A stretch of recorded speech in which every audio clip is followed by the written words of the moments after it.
Hey strangers, it's Nixie and you're watching OS Alt, your source for open source. I know it's been a while. I'm at DEF CON. There's a lot of hacking and spicy stuff and lockpicking, and I had no idea how much a noob I am at all of these things. Anyway, despite popular belief, Android smartphones have been beating out both iOS and Windows phones in sales for the past few years now. Well, this year a different war has been raging, and it seems like the hip thing to do is to come out with an alternate mobile OS. So I've basically been assessing every single one I can get my hands on. But in a sea of new mobile OSs, how do you know which one's right for you? I think it's high time for a battle to the death, or something. Brought to you by GoDaddy.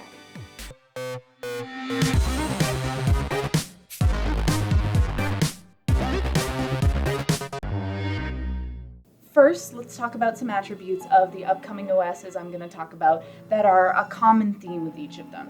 They have HTML5, they're all open source and tend to lean on the community-driven side, and they have native apps that work right out of the box. And these things are functional not just for phones, but for e-readers and tablets. I've done, like I said, an in-depth review for each of these things, so check those babies out, but for now I'm doing a showdown. Let's start with Firefox Os. It was formerly boot to Gecko, and the Mozilla Corporation boasts that this will be the first truly adaptable mobile phone. But what do they mean by that? Some of the pros are it can be installed on Android hardware that you already have, and you have more hardware options because of the Open Web API. I almost forgot to mention they're rolling out phones for under $100. Like I said before, Mozilla, Firefox, all about community, so there's a lot of user-created content. That's really cool. And the whole claim to fame is basically when you search for something in the phone, it turns in, like your mobile experience turns into what you're looking for. So I'm searching for llamas, I have, maps in order to find llamas, everything changes and it actually downloads things too. That's pretty cool, but some of the cons are that even though you can put it on Android devices, it won't actually run Android applications.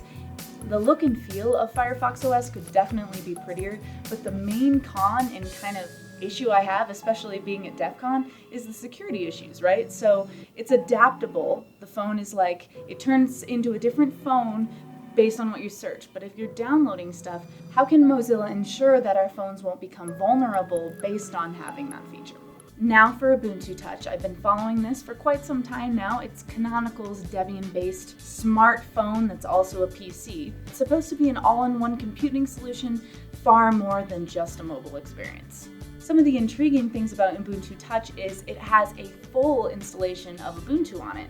So I don't have to worry about shuffling around with my different devices. I can actually have my mobile phone and decide if I want to go to my desktop. I can do that with no seams. Oh, and you can actually use the same repositories and the APIs will be the same. So you don't have to worry about maintaining separate versions of the app for mobile versus PC. That also means you can use a bunch of extraneous displays, docks, keyboards, cables.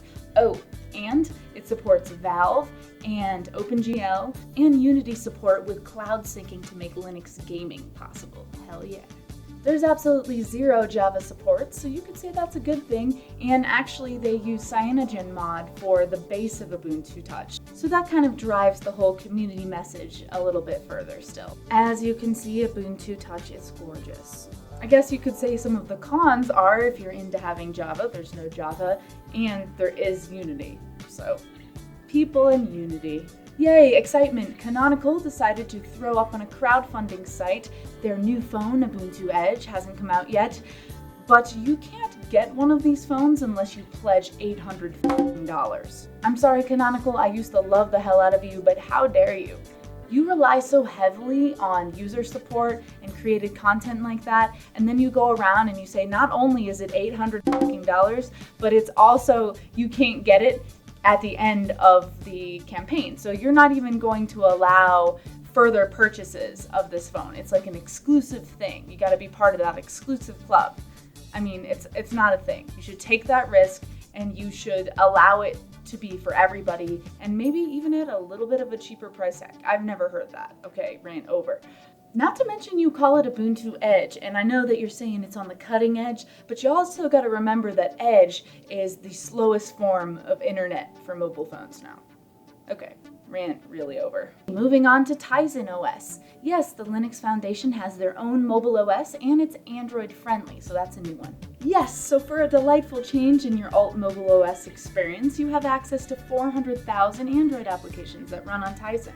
And there's supposed to be no latency or developer support needed. All courtesy of their ACL. No, it's not a part of your body, it's the application compatibility layer. Thank you very much, Linux Foundation. Oh, and there's also PC support. Though they release their SDK under an open source license, Samsung has their own proprietary license that they're operating under. And even though they support Android applications, Samsung still wants its own app market. Also, the catch is there's no devices organically running Tizen yet, so it seems like it's a bit in its infancy compared to the other mobile OSs. And it's ugly as sin. Last but not least, we have Sailfish OS. Yola, the good guys in the mobile space, have designed this as a revival of the granddaddy MeeGo, and their whole promise for their OS is it's supposed to be perfect for multitasking and people with AD. Ooh, shiny. Some of the upsides to Sailfish are, since Yola's servers are not located in the US, they are not required to report your private information to the NSA, which may be an awesome singular reason to use it. Unlike Ubuntu Touch, you have virtualization and an emulator so you can check out how apps work, making for easier development, and let's face it, it's just plain better. There's also Android app compliance, much like Tizen. Again, you have some of the same downsides. There's not that many devices that are natively running it here and now, and it's only open source-ish. The operating system is open, but the UI isn't. Come on, guys. Though your reason for choosing a mobile OS may differ, there are some things that remain constant with every one of us. We all want a safe, stable, and seamless smartphone experience with a wide variety of apps available to us. That's why I think the deal breakers with this will be device availability and if there's apps that you can use on it. What's the point of having an OS and no programs for it, or if I can't get a phone that will run it? Think of how few apps the Windows Phone has for it and how horrible it's doing. It's for that reason, and for the reason that I don't want Big Brother looking over my shoulder, that I choose Sailfish. It may be a little ugly, but it's okay. It's like the redheaded stepchild like me. What about you? What mobile OS would you choose? Let me know in a comment below, and thanks for bearing with me and watching OS Alt. Be sure to subscribe for next Tuesday's episode of All Things Open Source. I'm switching it up a bit. I'm back, baby! I have a little secret. Though I've been getting better, I have a pretty serious obsession with collecting web domains. Countless blogs and website on animal care, even an info site about robotics.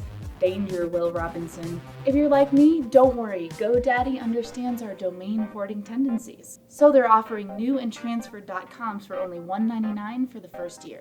Most other guys charge 8 times that, so think of all the .coms you can collect. Gotta catch 'em all. I will put the special deal in the link below, so don't forget to get the special hookup.